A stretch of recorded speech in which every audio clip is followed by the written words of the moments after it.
Asanga e o macha I maunga, e o mai ai lo o fesoa soani.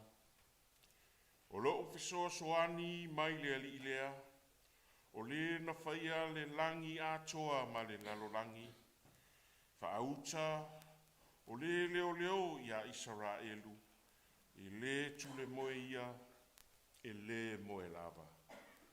Se o chacho te talo, le atua mamanai, la ua fio, o le tamapa ia, o le atua, o le alofa fua, ma le alofa muti muti vale umalava. Fio maia, e ala I loua nganga sa, ia e awali itia, ma ia e pesoa soani mo I mātou. Ia e ati nā e lau e kale sia I lunga, o le whaawai papa. Ia, iai, le maatuli manu o Iesu ke viso lava lea. Ta e whaaola ia te I mātou, ma tai mai I lunga o lou maunga pa ia nei. Ua mātou wole atu, ma le whaamaulalo I loua ngang sa, ina ia fio mai e whaamalosi ma whaamamaina o mātou loto. Ma ia o mātou whaia pēr lou finangalo. Ia whaamamalu ina ai lou suafa pa ia. E ala I le nei lava sauninga. Ono Iesu ke viso lo mātou ali I ma lo mātou Fauolo wa mātou wole ma wala au tua I nei lava. Amen. O le ata tau vivi atu I le atua, o le pese tolu se lau 5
Sa lofa mai ke riso le kalesia.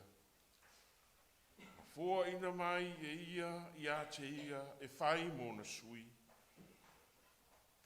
Ina ia na tu ina atu o ia te ia. O le kalesia mātang o fia lava. E le ai so na ila, po ose maa numi numi. Po ose tasi mea whaapena. Ia pa ia, ma ia le pōna.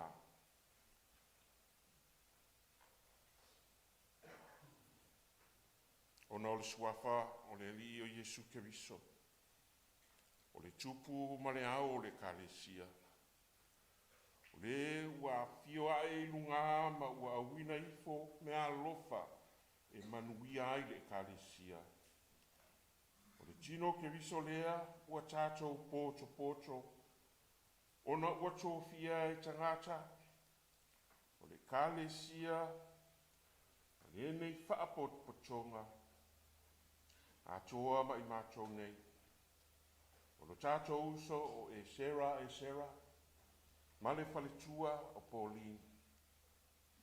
La te tausia le ekalesia EFKS Cannons Creek. O le mea lea, le mua o na fola mai. E tangata o le nei ekalesia ua lātou wala awina le sunga ia Esera, ma Pauline Esera, e whai mo lātou whaiwhea. Pei o na taitina i lātou e le anganga pa ia, lātou te loto atu foi, e talia le nei uso e pei o le tofi mai le ali. O na tatau ai lea o na ia tau tino atu, o ia, wha maoni i le tala inga o le tala le lei. Te whaia o sakara meta, ma le leo ina o le lafu mamoe. Pei o na sa ili atu o ie le fisoa ni mai. Ia Jesu Keriso lo na Fauolo ma lo nali. Ia la o le atu ina atu lo le aranoa. O le sui. Papitoa o le nei ekalesia. Sau no atu e tusa, ma le vala awina o le sisunga i le whaiti au ma le whaktua. Ia le atu la i tuai, sunga le whaiti au, ia i Riko Sopoana. I Riko Sopoana, pa chai.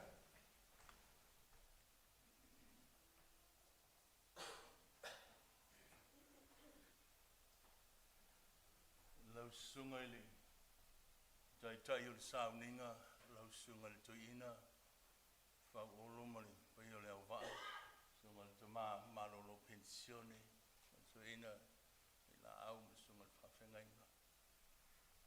Sumai foi lau sunga i le te whono le komiti o tama, sunga le toina, asta singu maro whalitua. O le tai tama o le mtanga ruenga, ma tu tama whatonu, lau sunga vai ngā au liko ma le whalitua.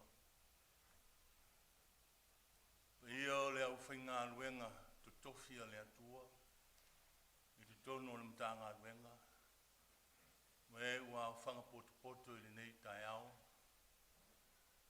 Ai tainane le pa ia o ainga na lua, ma le mamalu o le nei sauninga. Au te tūlai e whai masui, o le kalesia i Cannons Creek, a lia o le kanona. Su ai o sunga ili, au whainga ruenga i au afso soani ma whalitua. Fio le fionga ili, mātou tamad, mtanga ruenga lau fionga li tiakonto ina ma lau whalitua. Alo, su fo ili mātou tina, ma lo pensione, mapumaini ngā ruenga, tina yasina. Maves ese o le kalesia mai o nao, se i o ia mātou whanau. Le whaaleo ina ai, le anganga o le wala awina o le uso, o le sunga i le ri whaifi au whai aonga mai le kolisi maru.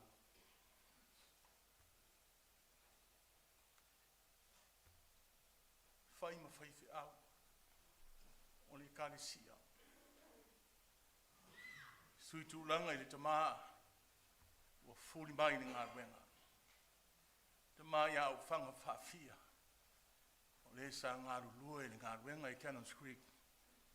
Tau sanga i tōts fulmarima. Mai al filfilinga e peona masani ai ona. Mātou wāla au le tamātou ina. So ngai awai la au mani fonga le kālesia. Si whaamau nia. La mātou palota. Le ngango le whawhitai mai le nei kālesia. Whawhitai i le atua. Ona o le wāla wina o le sunga ia Esera ma le whalitua ia Pauline. E whai mo mātou mātua whane anganga. E whai mataitai o le lafu māmoe ma le ngā ruenga i Cannons Creek. Mātou te whawhitai tele. Lau sunga le whaatonu ma le whalitua. Lau sunga le tamanove mai la au ma le whalitua. Wha mawhana whana ma whaaloto tele le kālesia. Ao le talo le au whainga ruenga ma le whapapai mai. Ao mātou nofu te talo tu watu i le atua. Wha moe moe o le kālesia. Le aso lava nei o whai le alii. O mātou la ngona lo mātou loto wha mao lalo i lumo le atua. Ma la mātou whawhitai. O leo o sumai. Leo o filfilia ma wala awina. E nati te itai le whi au mani ngā ruenga. So muri au i ngā ruenga. Sa whai ali tamā. Te i mua ali tamā ia whaafia. Ma le tina ia sina. O mātou te talo lau sunga le Feagaiga ma lo whalitua. Ia mawalo ro soi fua i tino ia sili nea nganga. Whai ei o rua ma au auna. Whai ma mea whai ngā ruenga i tutonu. O le kālesia i Cannons Creek. Le uawa ma lo whaalo alo i te tauai. Whawhitai.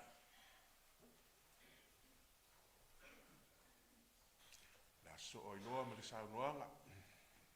So ai fi au ia Esera. Ia ai masui la ua. Sai ma lo lava la wina. Chai.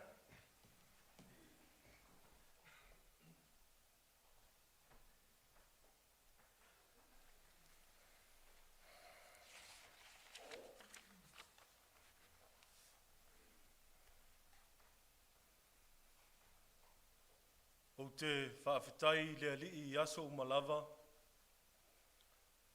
E lea au noa ona vi inga i lo umutu. O te whatu lou i le pau o le nei sauninga.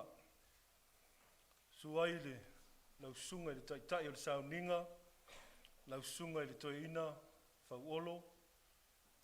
Whaapea sunga i a manule au whai ngā ruenga o mautofi le nei aso. Lau sunga i le toeina pensione. Whaapea fo i le fufonga o le pulenga. Su fo i lau sunga i le taitai fono o le komiti o tamā o le kālesia. Su le nofo ato e ina, mau tau whalitua. Tai nane le au whai ngā ruenga, sunga i Feagaiga, mau tau whalitua. Su mai fo ino i o tātou tamā, matina pensione, malolo. E tai fo i le pai o le kālesia, e whakasa i Cannons Creek, lau sunga i le whaiwhi au sopo anga malo whalitua. Su lau a fionga i le tia kono toia ina, ma lau whalitua. Su foi si o tātou tina pensione. Sunga ia o au soani ma utou whalitua. Le lau lau, whaapea le loa loa o le kālesia i ona tūlanga whaalupi. Su foi le paia o le e kālesia e whakasa i pori rua nei. Whaapea le maave ese o le pūlenga ma le matanga luenga. E pa ia i nei o maa a inga ua poto mai. Ma le loa loa o le nei sauninga. O te ofo alofa atu i le suafa manu malo Iesu Keriso le ao o le kālesia. ma lo le soifua manuia ma le langi mama. E tu la i le awa tele ma le whaalo alo e te tau wai. E whai masui o Pauline ma le whanau. Whai se whamatalanga pu e tuso le nei aso ma le whamoe moe. O le masina o se tema i le tausanga na sei mawai atu nei. Malanga tu ai sui o le au lotu, Cannons Creek, i Malua. Whai loa aloa ia atu le i unga o le lātou whainga filifilinga. Sao mata lia, ma le loto maulalo, ma le anganga whaafetai i le atua. O no le whaunga ina o maa ua tangata whaatau waa. I lana whi au ma le ngā ruenga. E fia whaunga ina ai le nei awa noa tā ua. Whaamawina ai le whaafetai tele i lau sunga i le whaifi au, so po anga ma le whalitua. Tai nane le pa io le kālesia i Cannons Creek. O no le amana ia ina o i maa ua, e ala i la autou whai ngā filifilinga. O la autou pule lea, ia vi ia le suafa o le li. Fia wha leo ina foi le, wha awhitai. Le sunga i le li pule o le kolisi wha whaifi au. Sunga i le whaifi au polo fesa vai tusi no fua inga ma le whalitua. Sunga i le sui pule ma le mamalu o le ainga whai a onga e tai nane le lau mua i malua. Wha awhitai la autou tāpua inga. Wha pea le alofa ma le anga le leia o tātou mafuta ai le lau mua. Mo moli fo i le nganga whaafitai tele i ta mao le kālesia o le komiti o malua. O no le whaamatu mai o maua. Mo le whi au ma le ngā luenga le atua. Le whaangalo ina i le loto na i o maa lotu mai kālesia i Samoa whaapea New Zealand nei. Sunga i le whaafea ngainga ia Peter Lo Kenny ma le whalitua ma le EFKS i whatoia. Sunga ia Peter tole a foa ma le whalitua ma le EFKS i laulii. Le sunga i le toi ina o le awhionga i le sui tai fono ia en whatu le sā ma le whalitua ma le EFKS i tā noa le ia. Le susunga i le toi ina whaatonu ia aila pātea ma le whalitua ma le EFKS i lua tua nuu. A pele sunga i le whawhiangainga ia fotu Periti ma le whalitua ma le EFKS i Papakura. Mai se foi o le kālesia pele sa pāli sa vai. Whawhitai le nofta talo, whawhitai le alofa tū lai ma le lango sua. I so se ala mō ua ma le whanau. E whapitoa le whawhitai tele nei o maa inga, nei o maa mātua. Mana tua ai ma le alofa, si o mati nā iau puia ua whai langi le fōlanga. Mātua penisione, lupe whaalele o ainga na lua ma utou whalitua. Tāpa au ma whale upolu, loa nei o maa inga. O e ua malanga ma mau mai Samoa, o Australia, Papea New Zealand nei. Papea e o loo tapua i mamau mai. Whaafetai la au tau tatalo, whaafetai le lango. Ma lo le whai a inga le lei. Whaafetai tele le ano lofa moni, ta pena ina o le nei wha moe. Ia lofa mai le atua. Pa ia o le nei sauninga, papea le nei wha moe. Ma ia tu maui le atua lona lava vi inga e whaavavau. Ma le whaalo al tele, whaafetai lau sunga le tai o le sauninga, mo lo wa vanoa. Hello, Jai.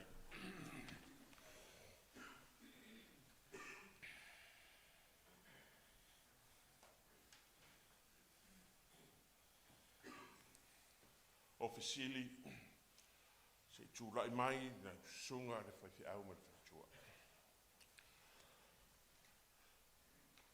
Na usoe, o na ole alofa tūnoa o lo tātou utua.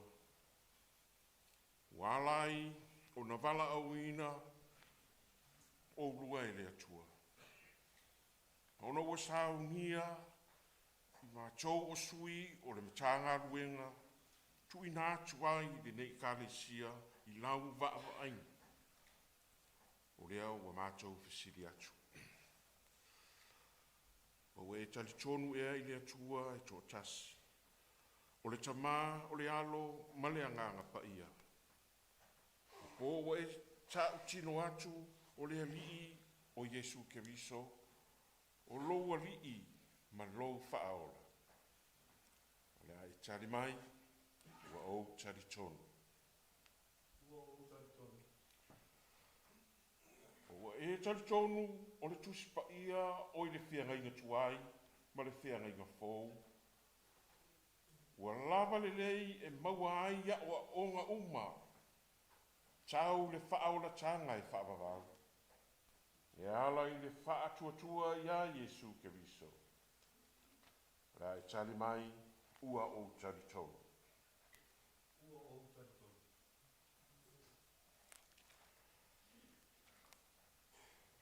O e tali tonu, I lou lava loto ua vala awina o e le atua.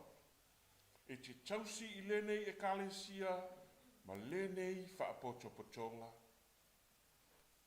O le ai tali mai, o te tali tonu I ai. Ta, tali. Ma le fesili muli muli, o le a tu whaatasi o lua a ao, tali mai I le nei fesili. O le whaailonga o le ngā luenga, e whai whaatasi. Tau ave whaatasi. O ua fola atu ea,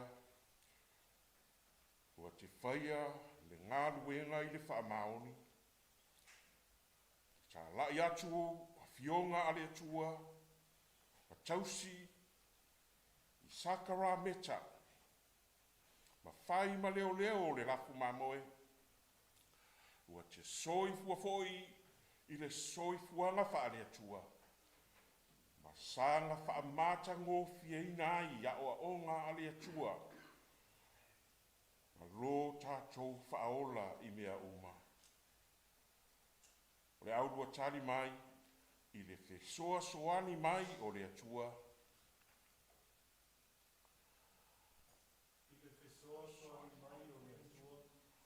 O lea lava. Tai. O le atua lo tātou te mai le langi. O le na fua inatu ia te urua le loto e whai ai mea uma. Ia sanga li lingi I fo lo nā lo fatu noa I lunga ia te urua. Ia mawhai ai o na whaatau wina. Ia vi inga siri o le wha moe moe o tātou alii o Yesu Keriso. Amen. O te fesili atu foi I le ekalesia, ma le nei whaapotopotonga, whaamole mole, se o tātou tūtū lai.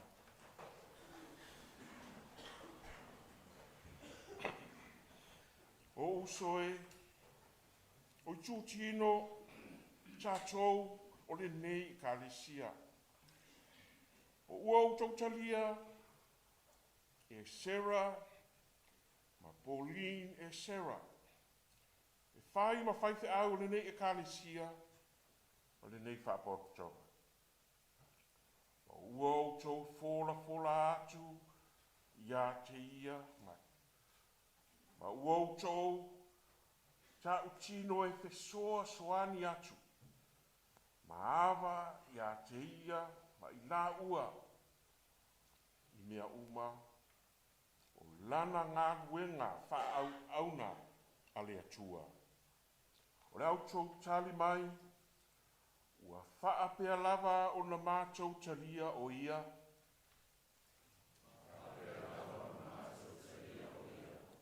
Ma fola atu ia te ia.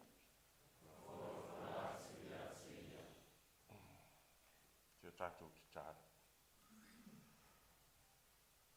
He tua, o lo tātou tamā o I le langi, O le na wala au ina i tātou i lana ngā ruenga pa ia. Ia wha malama lama i lana fio ma pupula mai lona nganga pa ia. Ia wha malo sia lana au na ngei e lona a ao ma ia wha atonu ia te i la ua i lana ngā ruenga. Ia wha maoni ai ma ia matuao ngā ma ia vi ia lona lava suafa pa ia ma wha ato atoa ina ai le malo o lona alo Yesu ke viso. Amen. Amen. Aftai alala i lalo o le fola folanga. Le suafa o lo tātou o io Yesu ke viso. Ua mātou fola atua i nei. O i la ua nei ua tōwhia e whai. Ma whai whi au o le nei e kālesia. O le EFKS Cannon Street. A toa ma le nei poto potonga mamaru. Ia te o tau malawa le alo whatunoa. O le alii o Yesu ke viso. Ma le alofa o le atua. Ma le mafutanga whaatasi. Ma le anganga pa ia. Amen. O le au tau matau o le mafutanga.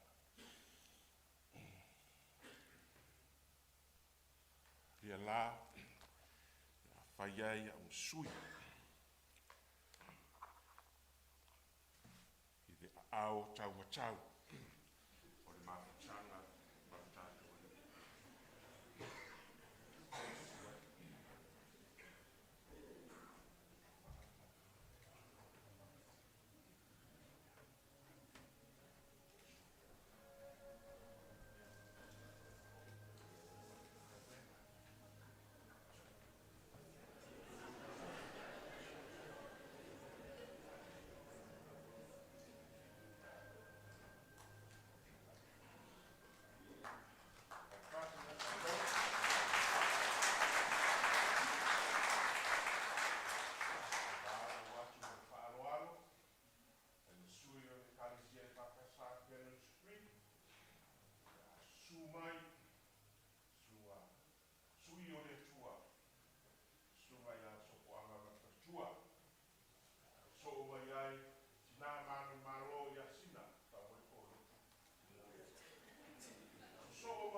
Lenga.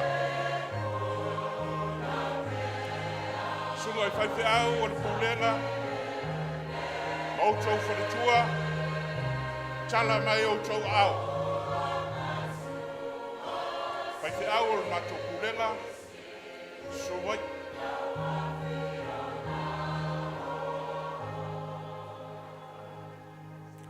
Yesu e laura, wawhio le mafuta mea ma. Sumai whawhiangainga whanatua kurenga, wali tone matu, tala mai o tau au.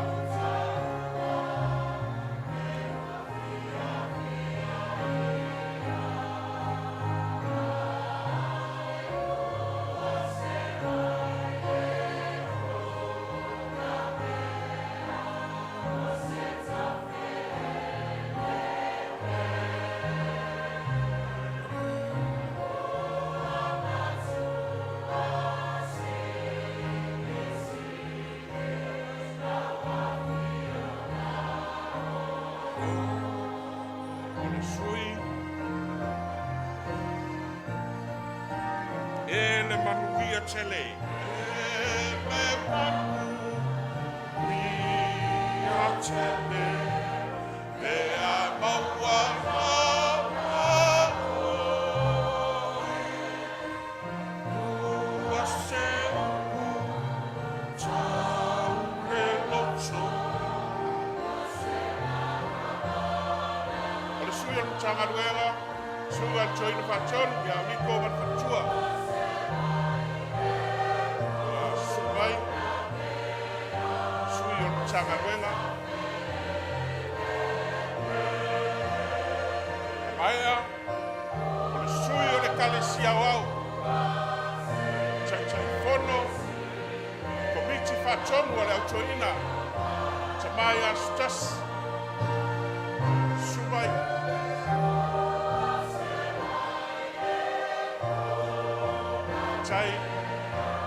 Esera, Yesu Kristo, sila malelala. Moli atu le whaafitaiche, ma le whaamalo, i lau tau te talo, ma le whaamanuia, a wāle ngā ruenga, di susunga, di whaafengainga, ma le whatitua, wa amatalia. Whaafitai alala i lalo, susunga di whaafengainga, ma le whatitua. Taimi nāli nei, le a moli mai, o le taualunga, o le pine, au le ni aso, ia o le ia o le malo, o le pine whaamau, o le singa o le whiangainga, i le nei aso. A fio maia ma tala mai o tau a au. A tai, wa whaasao, wa malie o, wa tai o tau. Osi taulanga, ma le whaime siri, mo le atua, wa whaailo mai i le nei aso. Ia o le au afa, a pulo wai le pango tae ola. Lea, o tau sila mai ai. Ta milo mai i, ngau, watu, le ainga.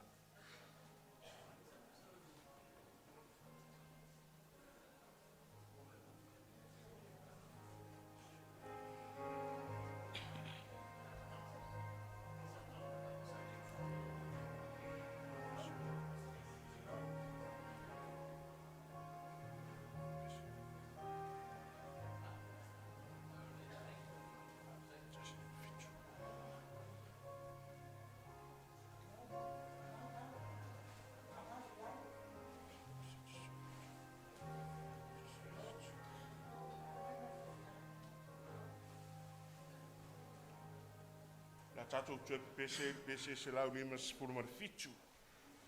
Ave no ola i au ngā, se lau lima sepulu ma le fitu le pese.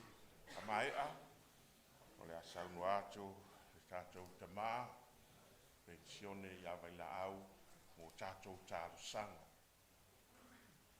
Se rau, lima, sepuluh, ma le fitu, le pesi.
le nei, o le ie o le au afa, o saunia, e le sula le whawhiangainga, e le wharitua, e mai se le paia, ia inga na lua, a o le a mori mori mai, ia mo le tātou mau tanei, ia tai,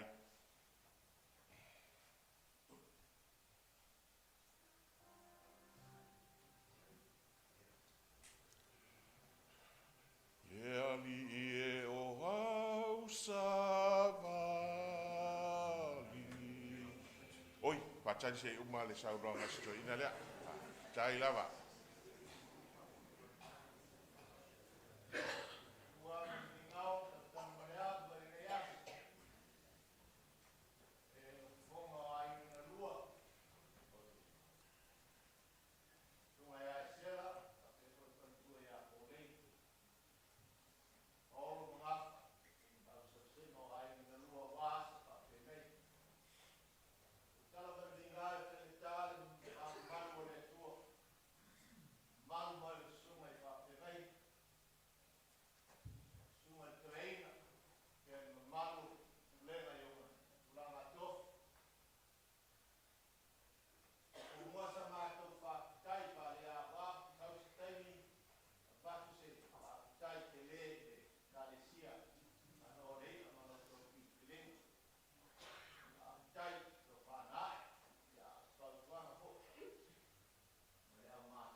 Tai.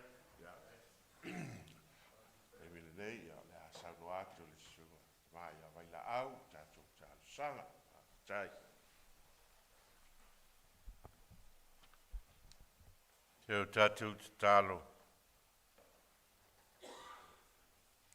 Iesu ke risoe le ao o le kalesia. Ma le ona le feau, ma le ngaluenga o e vala winai I matou. Ma le o e to tofina, lau au auna ia Esera ma le to lua, e ngalu lue fatasi ma le kalesia I Cannons Creek. Matou te ai o iatu, ia e whamanuia mai I au auna le li ie. O e watu ina atu nei I ai le tausinga o nganga o outangata. I to tonu o le nei au rotu male kalesia. Li lingi I folo o nganga pa ia I lunga ia te laua. Ina e mawhaia ia I laua o na tau ave ina. Tiu te pa ia ma le whamaoni, ma le matala, ma le loto te tele. Whai mai a te la ua le nganga o le malosi, ma le alofa, ma le mawhau fau tonu. Ia vea la langa luenga mala e whawhanga ina I e ua whatamala. Whamalosia i e ua whamaoni. Whamawhanawhana i nā i e ua puapua ngā tia. Ia tina e lau e kalesia. Ma ia whali liwi nā atu ai tangata ngasala i a te oe. Ia e leo ina i la ua. Nei mai lei o whaososonga. Ena ia wha mana ina pea o la loto. Ma malosi o la nganga. Ma ia manu malo ai me leanga. Ma ia mau ai e la ua. Le muli atu pea. Ma le fatu atua ia te oe. O le ana le ngā luenga. Ia e whamanuia tele i le aulotu, ma le kalesia o e o le alatau sia. Ia e ao ina i latou, ono o la langa luenga. Ia whawai ina i latou, i le o langa pa ia ma le ami o tua umalava. Ia e teita ina i latou i ngā luenga e tele ke riso, ma ia e tau sia pe i latou i le mana. E ala i le whatua tua, e o ai i le whaolatanga. E ala i a Iesu ke riso la mātou talo. Amene. La tātou tui pese se lau walu se fulu.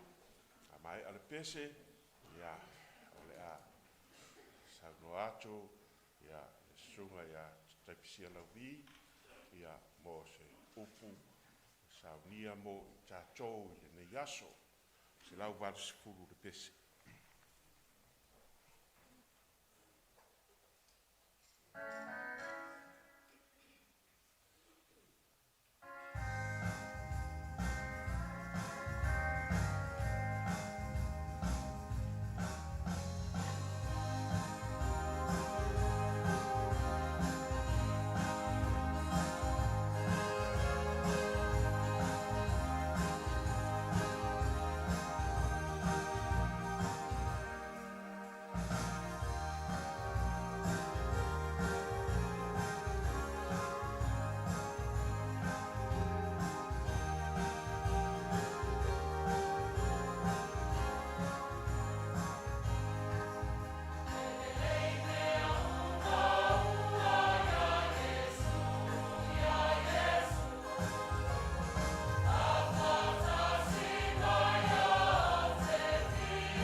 le whaitawina o fionga pa ia no tātou o tua.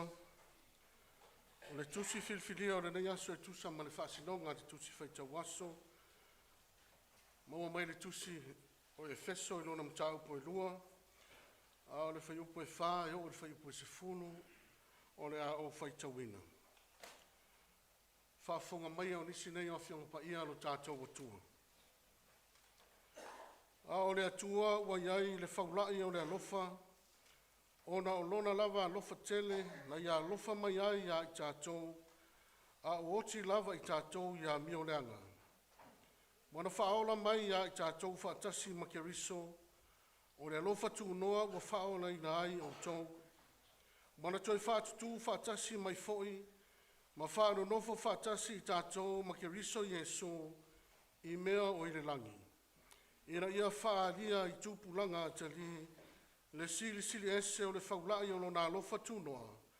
I le anga le lei mai a te i tātou i a keriso Yesu. A wā o le alofa tūnoa wa whaola ina i o tau i le whaatuatua. E le mai a te o tau fo i lea. A o le mea wa fo ina mai e le atua. E le ona o ngā ruenga ina ne i mita se tasi. A wā o lana lava ngā ruenga i tātou, wa whaia i tātou i a keriso Yesu, ina ia whaia ngā ruenga le lei, na sāu nia ana mua e le atua, ina ia tātou sāwa wari ai. Whamanuia mai le atua e ala le tātou whaitau, wa whanongolono i nisi o nā fionga pa ia, tō maupea ia te ia lona lava vi inga nei, se ia o e le whawawau lava. Amen. O le launga i le suafa mamanu o le atua le tamane alo ma le nganga pa ia. Amen. Whangaina le whaiupo e valu ma le whaiupo e iwa o le efeso e lua sa whaitawina e whai mamatua. A wā o le alofa tu noa ua whaola ina ai o tau i le whaatuatua. E lea mai ate o tau fo i lea. Nā o le mea ua fo ina mai e le atua. E le ona o ngā ruenga. Ina nei mita se tasi. O le manatu au tu o le nei aso e tusa ma le whaasinonga le tusi whaitawaso. Ua tātou maua fua le whaolatanga i le alofa tu noa. Ia pe whapea foi. O le alofa tu noa ua tātou maua ai le whaolatanga. By grace we find salvation. O le manatu au le nei vai aso o lo whapea alofa tu noa. Grace. Ua tau maua si mawhana whana o le loto e le nei tai au. Pea manatu o lea whatoa ta ape mai le whano tele le kānesia. Lua vai aso sa tufi tau whao ai le mau tau mawhatanga whanea nganga whe lanu wai. Mai le tele no sia mo le tamau a inga. Whatama swari inga ese sa whasoa. I le lau mua i manu. E le ngata fo i lea. O lea sailunga o penga ta whailangi. Tapua i mata no nofo le kane sia mai tawha e fia o le laulanga. O lo rawinga. Ia o le lava i le tea le lei. Le lau le lei whane nganga o le kane sia mai le nārua vai aso o tuana. O manatu ai. Ia i longa i se ae toi mo mia tele se tau mawhtanga mamafa. Ia e walawa ia na o sina maaluta e au whane nganga e tala masine ai le nei aso ma le wha mai moi. O fesiri atu i isi uso a whaifi au. O le atonu se wha mamafa o le mea o le launga i se o singa whiangainga. A wao le whato au launga nei se o singa whiangainga. E whai mai le au so. Se te anu e ave se wha mawhana whananga i le whaifi au. Me anu e ave se wha mawhana whananga i le kānesia. O whapea. Whapea fo te ita nao mariwa whai ai nei mea wha mawhana whananga. Au le fo i whai o singa whiangainga. Ia le mele au te whamanu nua tua i lau sunga whawhiangainga ma le wharetua. Whapea fo i le kānesia i ona tūlanga whare pea. A whai lava o nāne mawasa utong mawhana whana i se lau mori le whaasu kāma i lo whaatau waa. Ia whai maile sto ina tātou wanu le mawhana whana i ia whapena. Tala noa i le wata upu le alofa tū noa. O lona winga o le alofa sa le te tau na ofo ina. O le alofa o fo ai fua, e le aiso na tau. Pe fa pe foi, o le alofa o maua fua e se tasi sa le te tau iai le alofa. Manatu au tu o le nei aso o tatou maua le whaolatanga i le alofa tunoa. E le tali tonunga o le onga tu tonunga le mulea o le mataapu siri atoa Paulo. E le ngata o le natusi le nei Efeso. A o ana tu singa uma o whamawina le whenga fau. O le alofa tunoa o le atua. Tatou mawai le whaolatanga. O le fesilia fia turi loa. O whea na afua mai ai le alofa tunoa. A o ana whea. Whaia le atua le tangata i le amatanga o se tangata wa ato toa, a perfect human being. Nama manu fo i le atua le tangata i le amatanga i fo ringa i ateia. Man was created in an image of God. A perfect human being in an image of God. O le tangata wa ato toa o le lei ua whai maata o le atua. E pale fea ngai fo i ma le atua. Tono winga. Sa iai lava le anga waa lea i le tangata i le amatanga. E ma whai ai o na whaafisa ngai, ma whaafia ngai, ma le atua pa ia, ma le atua ma malu ai sa, le anga o le ata o le atua. Peita iane, wa tātou loa le tala, wa whaase se ti aporo le tangata, ma i waina le usita i le tangata i le atua ma anga salai. Nea laua, le toi fōringa i nei le tangata i le atua. O le toi avea maata o le atua. A ua fōringa i le ti aporo. Ta lofa ua peise i wa tau vale le puana i anga noa. A ua saru vale fo i tau lau ta mua a opo i le whame moe le leo le atua. Na whai ai le tangata i lona ata, ma lona whaatusa pa ia. La te pale whiangai. A lele ua whalava le amoa. O le nā tura wha le atua, e le ma whai o na toi whiangai le tangata anga sala, ma le atua ma manu, le atua a meo tonu. Le whau ma iai le talitonunga wha e peru. E le ma whai o le taimi lava i toi wa ai ai le tangata anga sala i fofonga pa ia o le atua. E oti ai fo i le tangata. O le onga lea, o a fianga o iai le mafutanga le atua ma lana tangata na whai. Ona o le leo sitai o le tangata. Ta tato wa ai fo i le tangata, talo whae. Wa pei o se la au e na ona tu ai ua o ia lava. E ola fua ai ua oti. E wa o na ona ola au mai le oti. O na ngai sao lea i se oti. O wa le isi tangata o toi anga waa. Na te whaia se whato e senga. Pe na te toi o sia se taulanga e mali ai le fina ngano le tua. Le anga o le taulanga whai mai e mo mia o na osi e tangata ato o toa o na lelei. O se tangata ato atoa pei o le tangata na whaia i le atua le amatanga. Panga lea whai mai wanga sala tangata uma, ma ua le to o le tangata i le viinga, le to o le tangata i le mamanu, wa le to o le tangata i le ato atoa na whaia ai i le atua i le amatanga. O le to iaiso na wanoa, whaafisanga i ai ma le mamanu o le atua. E laina ua sila fia i le atua, wa silinga lava tali i seu se la vea i mo le tangata. Ona ia wha oso lea o le lao no na lofa tunoa. Se i toi tau sa ili, ma la vea i le tangata o le iloa i le angasanga. A wawa whapea lava o na lofa mai o le atua i le lalorangi, wa ia au mai ai no na tali e to tasi i le whano se tasi, e whatu atua i a teia. Maua ia le ola whaavavau. Yesu Keriso, le alo pele na wina mai, ta atia ia lona i tua, a o ia lava o le tangata wa le lei ma ato o toa. A pure, perfect human being. Tangata ola wa ato o toa ona le lei. O le tama whai mai e tūlanga ese lona whana mai.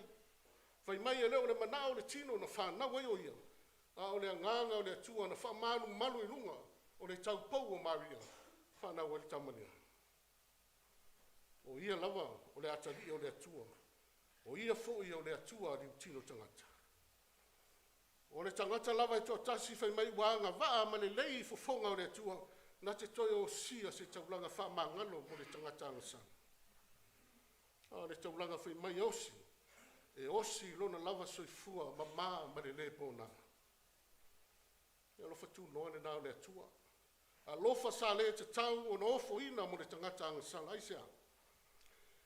E le alofa mai le atua le tangata o na ua sala mō le tangata mai ana anga sala mato e fo i le atua i le ai. E le alofa mai fo i le atua le tangata o na o ni ngā luenga le lei wa wha mali e ina ai le fina ngano le atua i le ai. O le alofa ua whai fua. Le ngai alofa mai le atua le tangata a o anga sala pēr le tangata. Na alofa mai le atua le tangata a o furi mai pēr le tua le tangata i le atua. Alofa ua fua i fua. Alofa ua maua fua i le tangata i le itinga ina e tau saili. A o le wha moe o Paulo i ana tu singa nei. Ina se tau ti nei ai langona se wa mata o na tau wari ali mai. I urua i e kanesia. Wa mata o na whaitau wau ngā tangata i le atua. Ma peise i a whehau ala tu o unanga i le atua. E le ngata i lea wa filo ngia pēla ngona o tangata i le poto wha filosofia. A tele au mea. Whailonga le nao manuia. E mawhai e lau ta mau a inga, e mawhai e lau ta mai ma lau poto. O na saili so wawa noa le ola e whawawau. Niana e whamai pauno, aua, se. E le ona o ngā ruenga fōi ina nei mita se tasi. O le mariu ma le toi tua Yesu, na ia tanu mia a totoanga sala i le tuunga mau, le tutu whatasi maia o se tangata ua fau, o se tangata ua manu, o se tangata ua whaamanga noina. E mai pauno au le atua, o iai le whaulai o le alofa tūnoa, ona o lona lava alofa tele na ia alofa mai ai i tātou, a oti lava i tātou le aneo leanga. Mona whaola mai i tātou whatasi ma ke visu. O wai lava la e whatua tua ma ta lia le atali ina awina mai. O iale na te maua whamarianga umo le ola. Whamarianga o le tongi ola ma le ola e whamavau. Sau nia i le atua mo i tātou. Tala Yesu, wau nei o le ala o pumoni ma le ola. E le aia se tasi a watu le tamā. Pea le ui mai i atia. O aia inga nao le alofa tu noa o le atua. E le whana ua le atua le neitai au. O se tua lalo lea le tala le lei mo i tātou. E mai le whai upa iwa, ma le whai upa se fulu. E le ona o ngā ruenga ina ne i mita se tasi. A wā o lana lava ngā ruenga i tātou. Na whaia i tātou i a ke riso Yesu. E ia whaia ngā ruenga le lei na sau nia na muae le atua. Ina ia tātou sāma wari ai. O lona winga. So se whaivas o se tiute, wa tātou au nai i le atua. O mea lava ia na whina ngano le atua tātou te whaia. E le ina ia toi tau sa ili ai so tātou wawa noa, ma so tātou wala i mālo i le ola e whawawau le ai wa uma. Wa uma o na whaola ina i tātou le maliu ma le toi tua Yesu. Peitai.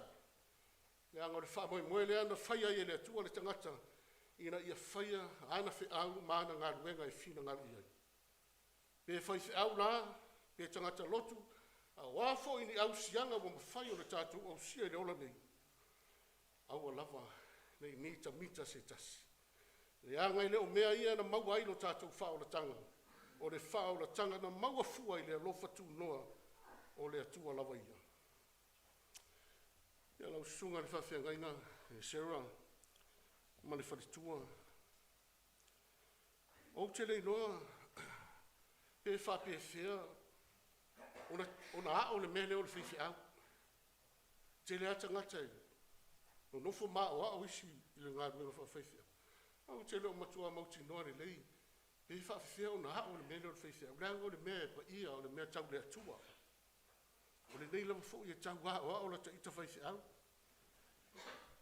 Tasi o le mea o te mauti noa.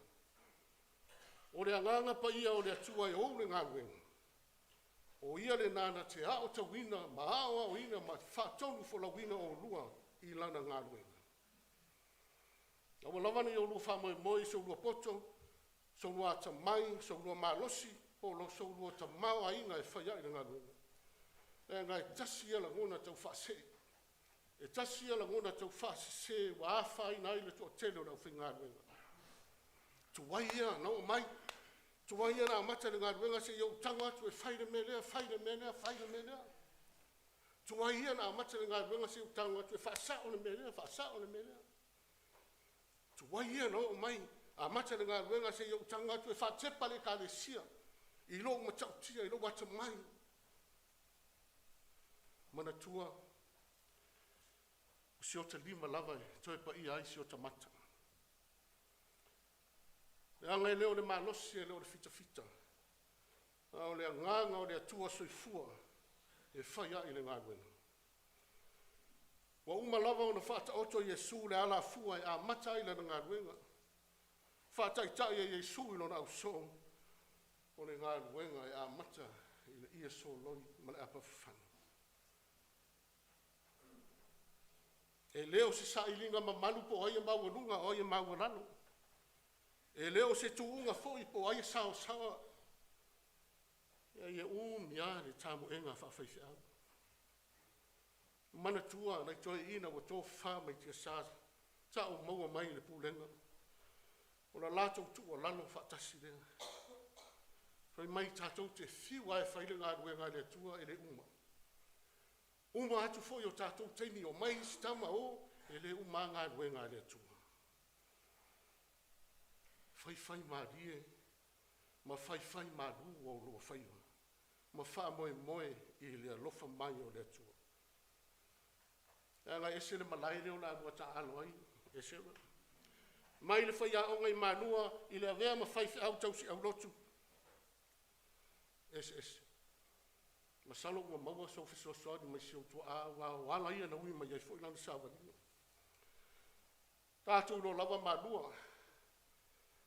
Su watu lau sunga le whai aonga. E tau me ia na ia wau, apia mai. Su maia lau sunga le whai aonga. Su maia lau sunga le whalitua le whai aonga.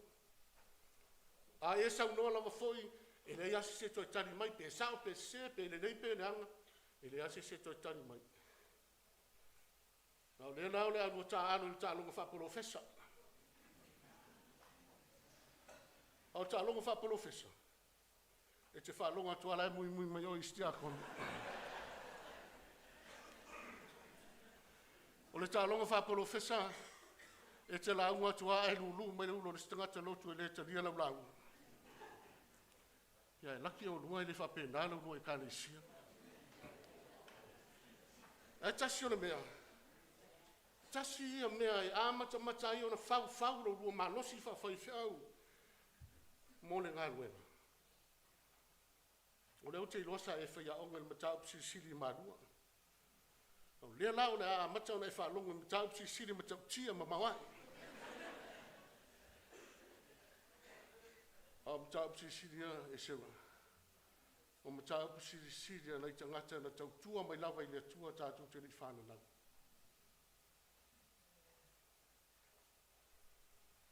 Au lawa le mea.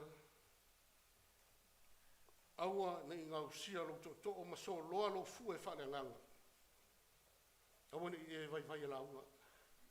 Pe ita pe le fia tangata ia te oe tu sa o le upu le tua. Le anga le mafu anga na loa iai nei. E leo sa upu. Upu le tua le whaatau matitau mastangata. Ia le pa iane ka le sia i Cannon Creek. I ona tūlanga whaalu pea.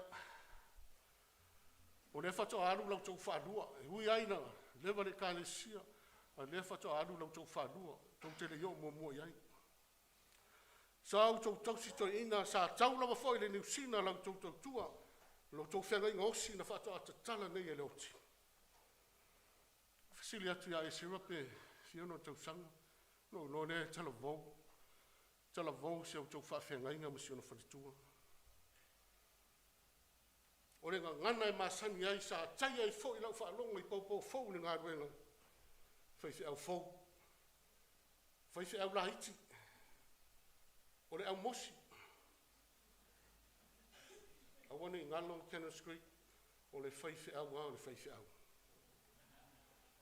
O nai whaifi au e leo ni futu na tāwhi whea mai le vasa. E leo ni whea fau i na tutula. Le ai o tama lava tutula ma tutula e pe o le atala. E iai na i o la whaasino mau. e iai na i o la mātua. E iai na i o la ainga. E iai na i o la au lotu. E iai foi na i o la nu.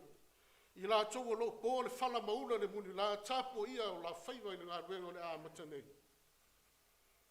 Ai a whai lava e, lafa tuna o i la tau o au tau lupe na wha lele mo le tala le lei. Wha nau tālo sia le ka le sia o na tui nātu i la mua i malua i le sunga i le ripule mara i ngā whai a o tau mo le ngā ruenga. Uma foi o na wha manuia iai ta mao le ka le sia tu watu o e whai le ngā ruenga.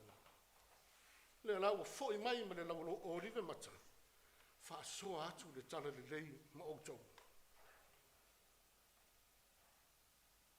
O mai fai au foi. E le o ni angelu. E iai o matou vai vainga. E iai o matou fa le tono i le ngā ruenga. Pe aso ua le ngā te whane o le ngā ruenga. So ale pule. Fesili i le atua. A sala fo iuta. Ia tonu pia tai. O le whea umia inga i le vāno nofo ai o whai whea au mau lotu e pei o le upu i le whaiva whatufu nganga tā waa. Whai mai tātou te olo pito waa. E a isi le punga, e a isi le ana. E ngā anu lue whatasi, ai le sopo ai. Ta oto pea le maene i le mea te tauna, ta oto i le maene, wha lepa foi le uto i le mea te tau, o na wha lepa ai le uto. O na tawia lea, o le whata maswari ina. A wae fe sopo ai loa le uto mara maene, asa loa le whaiva. Au Yesu Keriso, o ia o le matua o whaiva le atua i me uma, o ia o le whata unga o le alofa tu noa le atua, o ia lava na te whatonu wholawina o tau whaiva. O ia foi, e tuta ai loutou safo lau le ngā ruenga, i nuu mana ia. Au la Yesu, o le nei au tau atu e whainu umalawa maso, ma papatisa atu le suafa le tamam le atari ma le nganga pa ia. Ia au tau o atu ia te ila tau, ia tausi mea uma, wa au whai atu ai ia te au tau. Wha au ta foi, o te ia te au tau, ia so umalawa. E o lava, i le ngā taanga o le lalulanga. Ia manuia loutou whamoe moi le so, ia manuia o Yesu. Amen. O le aua, tala mai e le langu, le malu o le atua, ua tau mai le upu a le atua e le tasiaso i le tasiaso. Ua whaailoa mai fōi lona poto, le tasipo i le tasipo. Ai a le nei tai ao, ua mamalu mamatango fie. O le upu fōi, ua tatala mai mo i tātou. Ua whaamalo whaafitai, le sunga lawi. O le nā, upu a le atua, ia whaoli ina i pēa, lau sunga i le whaapianga inga ma le atua. Vea o lua, o suli o le upu ma le sakara meta le atua. Ma ua afu pio mai, ma susu mai, i o tātou a inga le nei. Le au whainga luenga, tātou te ngā lulue ma le fia fia i le atua. Ma ia li lingi tele lona nganga, ia te o lua, oli ma le file mu. Whaata mau a inga i nai, lana e kalesia. Lana e kalesia, whai mai e le mawhai. E whai to toa o se oli o na manu malo iai. Ua whaapea fōi, e pa ia i le kalesia Cannons Creek, tupu tapa au maainga. Ua manu ai le tala lelei. Le pa ia o wā o to ouli ma fue sisina. Le nei aso o sia lau tōwhia ngai. Oe kalesia le leia Iesu Keriso, o le kalesia matua. Se tasio e kalesia matua i totonu o le tātou pulenga. O le kalesia matango fie le aise ila, e le aise pona. A ua, liu e le atua mona vi inga, ai a le nei aso. Ia, foi le vi inga i le atua sa nga ia ne ai o le tai. Ma ia, vea, whaailonga o le kalesia o le whaatuatua, o le tūtū mau e whaamaoni e le solomuri, i so o se mea whaingata. I whaamanuia te le lea tua, i le paia o le nei sauninga, ma le mamalu wa au fia mai. Ta mama i atu nuu, ta maa o le kalesia au, ua tātou mafuta. Whaafetai, i lau tau, whaitama ma lau tau, te talo ma le lango lango, o lau tau titi whaitama. Ia wa avea ma taulanga i pa ia ma malu ma mātango fie i fofonga o lo tātou wari. O lia la, ia o te pala watu i sunga i whawhenga Esera, ia susu maia, alo i lau ngā luenga o le sakarameta pa ia le atua mo i tātou ma le nei au fia. Jehova e o au savale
O le sakara metapa ia o le whaamanatunga.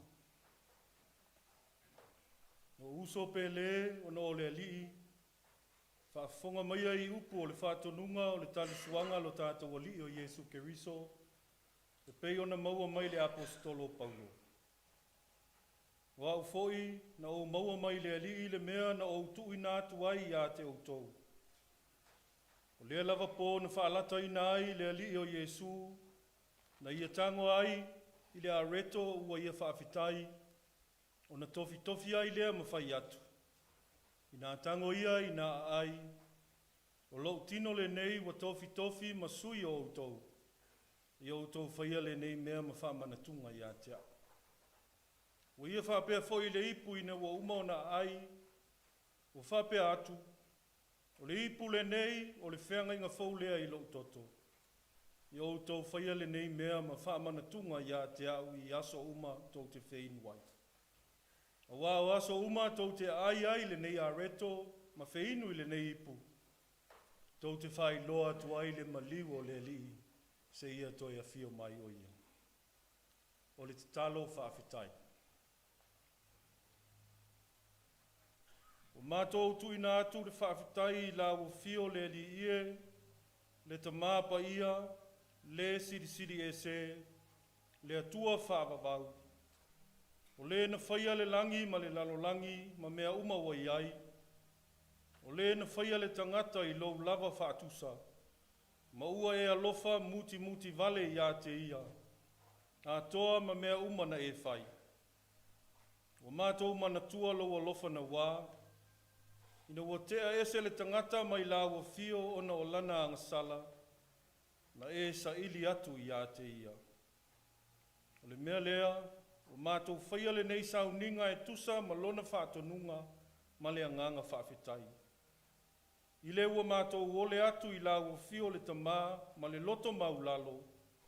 Tusa ai ma lou fina ngalo ina ia mātou langona mauti noa lou whaatasi mai ma lou alofa tū noa. Ie awina ifo lou anganga pa ia i lunga ia i mātou, ma lunga o au lava mea alofa o le areto ma le waina, ina ia vea lo mātou ai ma feinu ma vanoa o lo mātou a wai whaatasi i le tino ma le toto o lo mātou ali. Fesoa soa ni mai, ia vea lo mātou ma futa whaatasi ia keriso, ma ala mātou te tutupu ai ma le alofa, ma le loto ngatasi ia te ia. O le wa vea maao, ma ua tatau o na vi ia, whaatasi ma lau o fio le tamā, ma le anganga pa ia, nei ma e o i le whaavavau lava. Amen. O le lava po na whaalata i nai le li o Iesu, na ia tango ai le areto, o ia whaafitai e pei o na tātou whaafitai ai nei, o na tofi lea ma whai atu. I nā tango ia, i nā ai, o lo tino le nei wa tofi ma sui o outou. I outou whaia le nei mea ma whaamana tunga i atea. O ia whapea foi le ipu ina ua umo na ai, o whapea atu, o le ipu le nei o le whea ngainga whau lea i lo toto. I outou whaia le nei mea ma whaamana tunga i atea au. I aso uma tau te whainu ai. Ma o le a whapea foi o no tātou whai.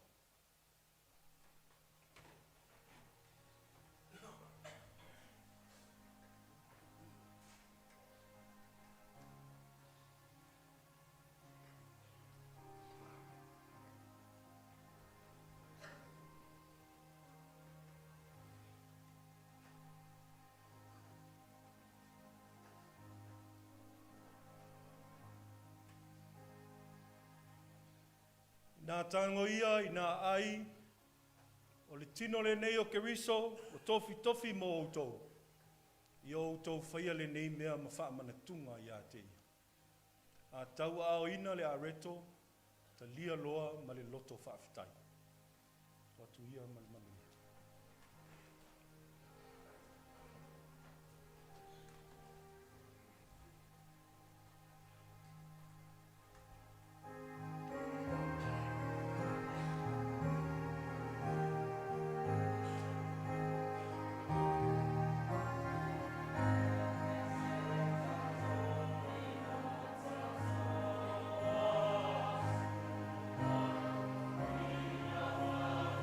Amen.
O le ipule nei, o le whea ngainga fau lea i le toto o Iesu, ua whaamalingi ina mo le whaamangaloina o angasala. I au tau whaia le nei mea ma whaamanatunga i a te ia. A tau a ina le waina, ta lia loa ma le loto whaafetai, ma toi whaafo i ane le ipu i le whata. O atu ia ma le manuia.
le a tātou te talo. Le ta mālo whae, o mātou vivi ma whaafetai atu ia te oe, e tusa ma laufoa i mai a te i mātou tangata anga sala le manuia. Le o maia leo i mātou i le mawhitanga ma lo walo pele o Yesu Keriso, o ia na e tu atu e maliu mo i mātou, o ia foi o loo e fo ai mai a te i mātou ina ia whawhanga ina i mātou i le ola fo. Au nei, o mātou ole atu mo lo feso soani, ina ne ngalo ia i mātou nei mea alofa. A ia mātou tau ave ina pea, ia tu sia i le papa o mātou loto, na ia mātou mawhai o na tupu ae i le whātua ua fua mai i ngā ruenga lelei. Maola i lovi inga e o atu i le whawawau, e ala ia Yesu Keriso lo mātou oli. Ameni. O le atatou vi atu i le pese, ua sau nia i le au fai pese.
te talo whamanuia. O le file mu fo'i mai le atua. O lo silisili lava I mea umai manatu ai. Leo ina ai o tau mawhauwhau I le poto ma le mawhauwhau o le atua. Malona alo I Yesu Keriso lo tātou wali. I le male manuia o le atua silisili ese. Le tamā ma le alo ma le anganga pa ia. Ia te o tau pea lava I aso umai e le au noa. Amen.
O lea ua maea o na dulu le veo, tu laupua ma to tole ni upiu o le tua oi.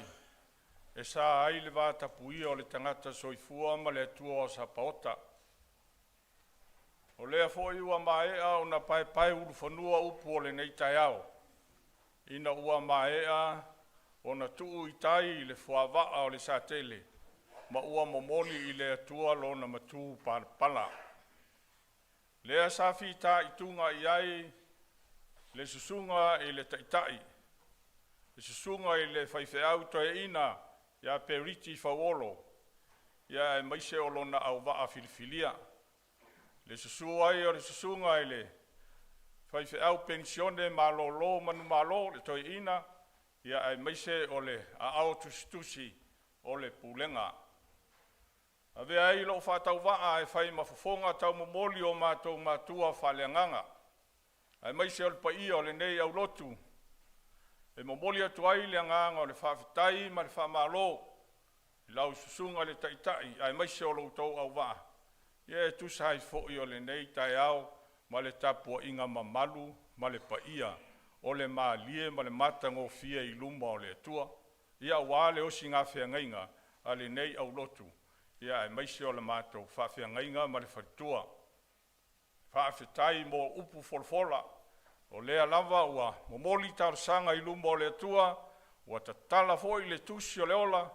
Ia ai tau walunga I le upu folfola o le nei tai au.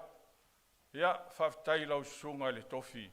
Tusai foi o whaamafan whananga. Tusai o le mātou mafutanga. E maise o le mātou o singa whiainga pe iona e sau noa. Ia o upu whaamafan whana. Ia whawhitai mo whaamafan whananga. Whawhitai upu whaala e au, upu whaamalosi au. Ia e ta iala ai le ngā luenga a whaia nei. Ia moboli atu ai le ngā ngā le whawhitai, ma lo tā pena, whawhitai sa hauni, ma lo le sa ili. Ia o le mātou te talo, ia lo whangia le atua, maua lo tau soifua lau le lei. Ia wāle whenga iei whaiva matiute. Ia e maise o le tausinga, lafu mā moe I whata whaitaulanga o lo o tau nopia iai. Ia, e fo ilano o whatau waa e whai mawhafonga tau momoli o le mātou whawhiangainga, maise o le wharitua, e whatalofa tua I le paia ma le mamalu o le tāpua inga le nei tai au. Whaululunga o le kālesia, maise sunga I tamā whatonu, ia sunga I whawhiangainga, toia ina, ia maise o tamā matina pensione malolo manu malo. Ia e maise o le paia man mamalu a inga na lua, paia lasi o Samoa poto. Whatalofa atu le suafa manu malo Yesu Keriso, malo le soifua maua ma le langi ma.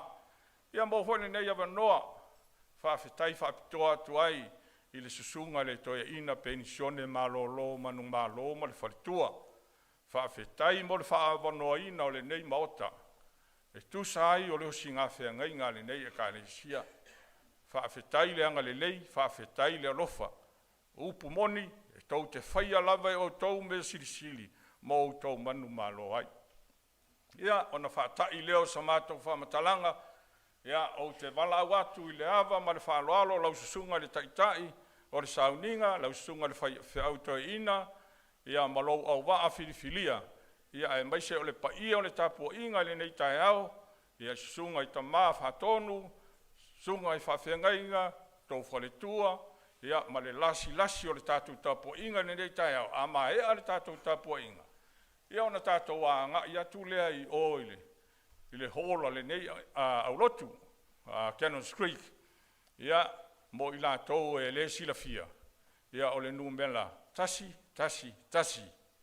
Casta Crescent, Cannons Creek, e te alua e lunga lau telefoni li taimi nei, kuko, tasi, Casta Crescent, ia ai awale vilia, ina nei e mo ai si tātou a whawhiawhianga, ia wa tātou I whale mai por fui mu.